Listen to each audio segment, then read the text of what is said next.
Vamos a probar el teorema de composición, el cual me dice que si yo tengo una función definida en el intervalo cerrado a, b, integrable en este intervalo, y otra función g que va del intervalo c, d en R, continua en este intervalo, tal que todos los valores de la función f están en el intervalo cerrado c, d, entonces la composición de g con f va a ser integrable en el intervalo a, b.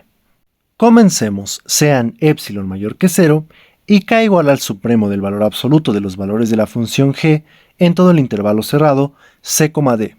Ahora, como g es continua en un intervalo cerrado, recordemos que eso me implica que g es uniformemente continua en el mismo intervalo cerrado. Por tanto, para el epsilon que dimos, existe un delta mayor que 0 y menor que este número de aquí, tal que si t1 y t2 pertenecen al intervalo cerrado c, d, y su diferencia en valor absoluto es menor que delta, entonces g de t1 menos g de t2 en valor absoluto es menor que este número. Ahora, usaremos que f es integrable en el intervalo cerrado a, b por hipótesis. Como esto sucede, nosotros sabemos que existe una partición P del intervalo cerrado a, b, tal que la suma superior de f con respecto a la partición P menos la suma inferior de f con respecto a la partición P sea menor que delta al cuadrado.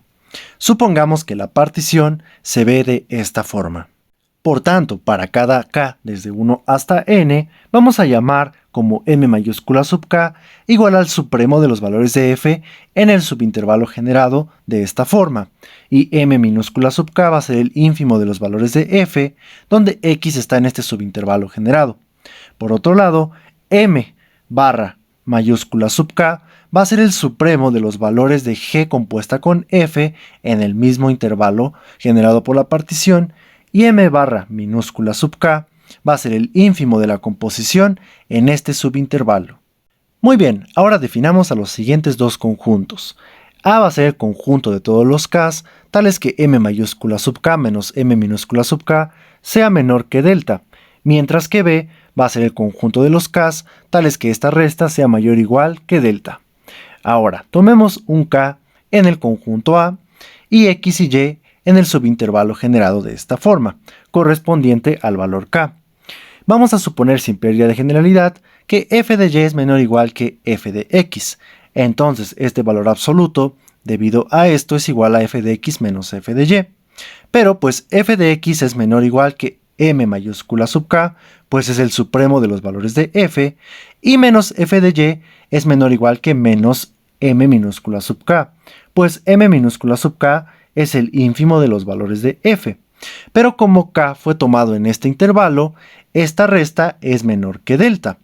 Por tanto, el valor absoluto de g compuesta con f evaluado en x menos g compuesta con f evaluado en y, que es igual a el valor absoluto de g evaluado en f de x menos g evaluado en f de y, es menor que este número.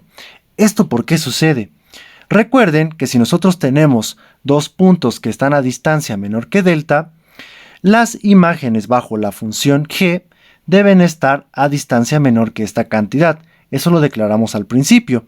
Pero aquí estoy precisamente diciendo eso. F de x menos f de y en valor absoluto es menor que delta. Por tanto, g evaluado en f de x menos g evaluado en f de y es menor que esta cantidad. Entonces, por lo anterior, podemos afirmar que el supremo de estas cantidades donde x y y pertenecen a este subintervalo generado es menor o igual que este número de acá. Pues hace un momento probamos que esto siempre es menor o igual que esto para cualesquiera x y y en este subintervalo generado. Ahora, nosotros ya sabemos que el supremo de estas cantidades es igual a esto. Eso lo demostramos en un video, el cual les dejaré aquí. Por tanto, lo que estoy diciendo es que esto es menor o igual que esto, lo cual vamos a llamar alfa para simplificar un poquito la notación de ahora en adelante. Por tanto, lo que tenemos es que la suma de los k en A de estas cantidades es menor o igual que la suma de alfa por estas cantidades. Lo que estoy diciendo es que esto es menor o igual que alfa para cualquier k en el conjunto A. Recuerden que esto lo estamos probando suponiendo que k está en el conjunto A. Por tanto, esta suma es menor o igual que esta suma, pero si nosotros sacamos alfa, nos quedará la suma de estas cantidades, lo cual ya sabemos que es b menos a. Ahora, notemos que m barra mayúscula sub k menos m barra minúscula sub k, que es igual a este supremo menos este ínfimo, satisface lo siguiente. Este supremo pues es menor o igual que este supremo, y menos este ínfimo es menor o igual que este supremo otra vez. Por tanto, esta resta es menor o igual que 2k. Así que si yo sumo sobre los k que están en el conjunto B, obtengo que la suma de estas cosas es menor o igual que esto. Es la misma suma, solo que estoy diciendo que esto es menor o igual que 2k.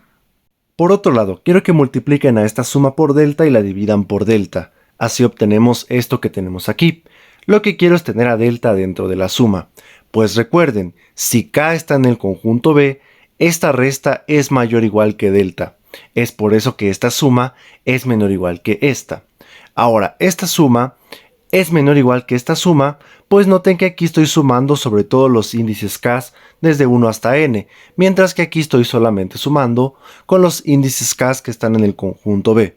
Es por eso que esta suma es menor o igual que esta suma de aquí. Ahora, notemos que esta suma es igual a la suma superior de f con respecto a la partición P menos la suma inferior de f con respecto a la partición P. Pero esto fue declarado menor que delta al cuadrado. Por tanto, aquí simplificando, obtenemos que esta suma es menor que delta, pero si se acuerdan, delta fue tomado menor que esta cantidad, la cual llamamos alfa. Por tanto, si se acuerdan, hace un momento probamos que esta suma era menor o igual que esta suma.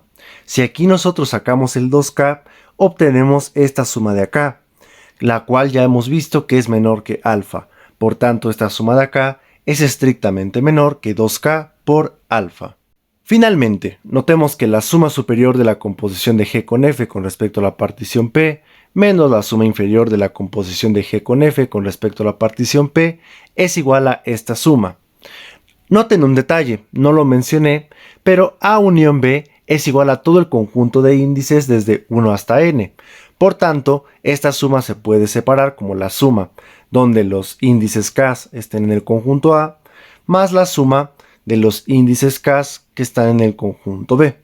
Por tanto, como ya hemos probado que esta suma es menor o igual que alfa por b menos a, y esta suma es estrictamente menor que 2k por alfa, si aquí yo factorizo alfa, obtengo que esta diferencia es menor que alfa por b menos a más 2k. Pero si se acuerdan, alfa era precisamente epsilon entre b menos a más 2k, por tanto aquí se cancela esto y obtengo que esta resta es menor que epsilon. Lo que estoy probando es que para todo epsilon existe una partición tal que esta diferencia sea menor que epsilon.